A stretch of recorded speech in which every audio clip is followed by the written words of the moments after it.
What up, my ADHD wires? Today I am starting with a quick story.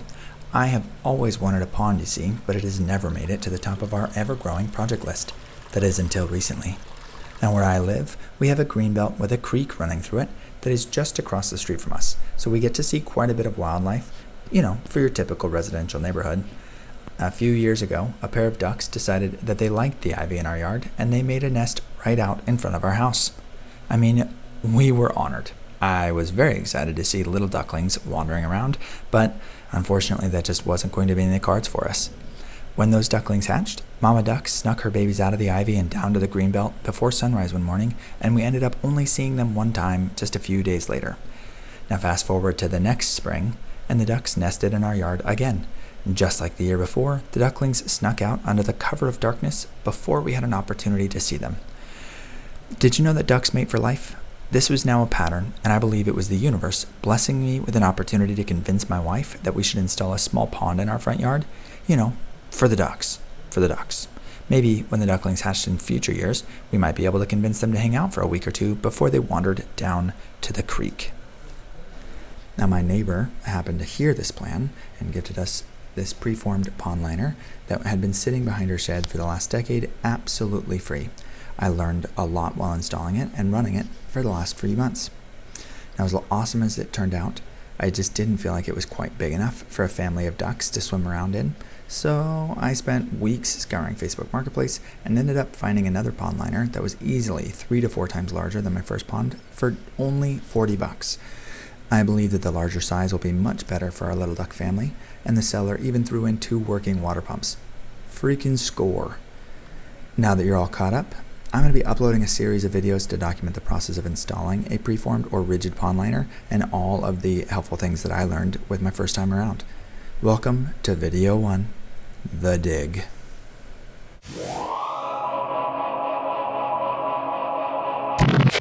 I start out by laying my pond liner upside down in the yard. I didn't spray paint the outline or anything. Instead, I just used my shovel and cut a rough outline into the grass about 10 to 12 inches away from the outline of the liner itself. I learned my lesson from that first pond I set up that I want to dig my hole large enough that I can fit an entire shovel head and tamping tool down the side of it while I'm backfilling later on, which you'll see. Once the outline was set, I dug down the entire 20 inches or so that I needed and didn't bother with setting a smaller hole on the inside for the shelves because it will be easier to backfill under the shelves if you have the entire space open to work with. The third day was about digging the hole to a consistent and flat floor depth. Now, a trick that I use when digging so that I don't have to keep grabbing a tape measure to check the depth is that I will use the depth of my shovel spade as reference. For this pond, the depth that I needed was about 1.5 shovel heads, so as I was digging, I could hold up the spade against the depth of the hole, and that way I didn't have to stop my momentum and grab another tool. It is time to check our work. Now let me tell you why purposefully digging too big of a hole is actually a good thing. First, it allows you the space to actually work and move around the sides of the pond while it is in place, which makes tamping down the soil as you backfill way easier. And second, if you decide you want to move it around and change the angle of your pond liner, you have the extra wiggle room to do so without being locked into the original outline that you measured. Now you can see that the liner sits just a couple inches below ground level on the high side here. The slope of my front yard is highest up here and slopes down to the low point over where the retaining wall is. You can see that the low side of the pond liner is almost perfectly lined up with ground level. This pond is about 19 or 20 inches deep in total with just over 18 inches of water holding capacity, so that's at least how deep I had to dig down.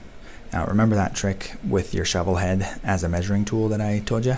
Now because of the slope of the yard, I went to exactly the 1.5 shovel heads I needed on the low side, but on the high side, I dug down to about 2 shovel heads worth because I estimated that was about the difference in height in the span of the distance of the yard, and it ended up being almost exactly level on the floor of my hole. So check that out. I'm probably going to raise it up a little bit.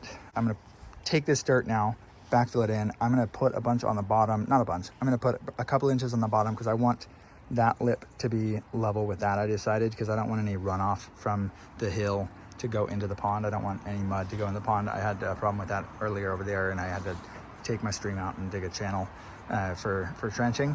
Don't want to have to do that for this. So I'm going to raise it up just ever so slightly so that that edge is as high as the ground over here, and then I'll build that up on this side with some some like a small rock wall, something like that. Kind of maybe I'll make it look like it's an extension of the dry creek bed.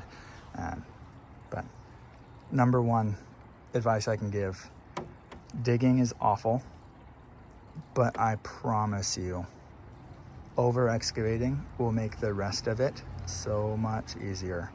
And you don't have to worry about, what am I going to fill the hole with? You have dirt. You have a big old pile of dirt. So all good. Also, check out this really cool thing. I harvested this beaver chewed log. You see all the teeth marks of it. Check how cool that is.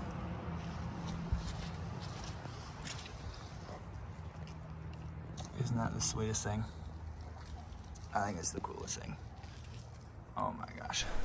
Now it's time to start backfilling the hole. I had to start by raising up the bottom of the hole a few inches with the dirt, and I used my tamping tool to make sure it was firm so it wouldn't settle or shift under the weight of the water over time. Now the dirt layer didn't need to be perfectly smooth because the sand would hide the rest of the imperfections. Now I added the sand and spread it out with the edge of a 2x4 because that makes a really nice even and level surface.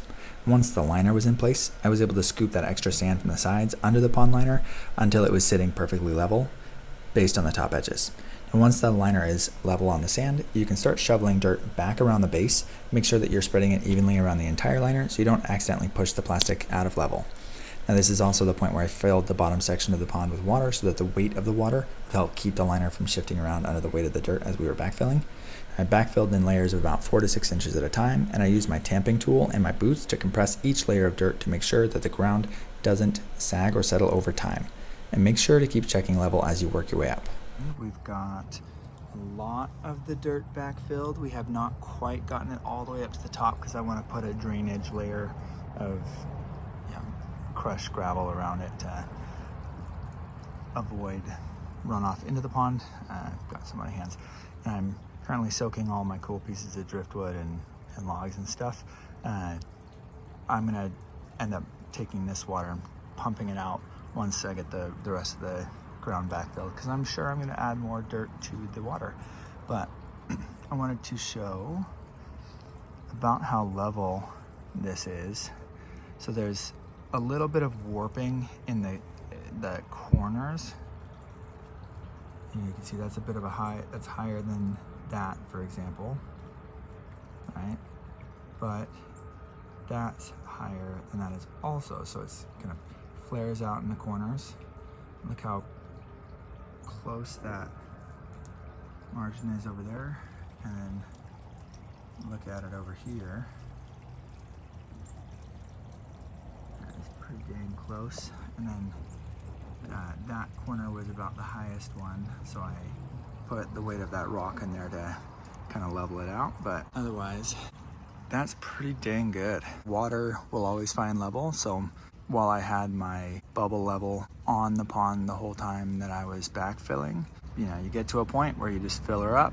I also wanted to see the weight of the water, how it affected the wings, the corners, because those aren't as supported underneath as like the middle, for example. So all in all, really awesome. Any runoff happens right about here, but it's like really close to getting to the point of overflowing there when this was overflowing, and I noticed that when I was adding all the wood in, and that's perfect because that's going to be closer to my kind of dry creek bed runoff thing that I'm gonna finish up.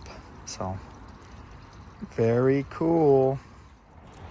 All right, everyone, thanks for watching up to this point. I am gonna call it a wraps for this particular video.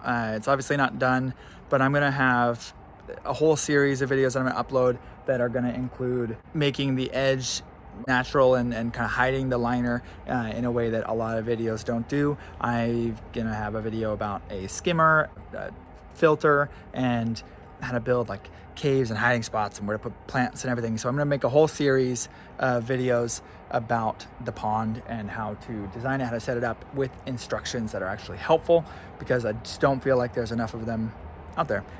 So stay tuned. If you liked it, hopefully, then you can like or subscribe, but I'm not gonna ask you to, because that's not up to me, it's up to you. So have a wonderful ADH day. Oh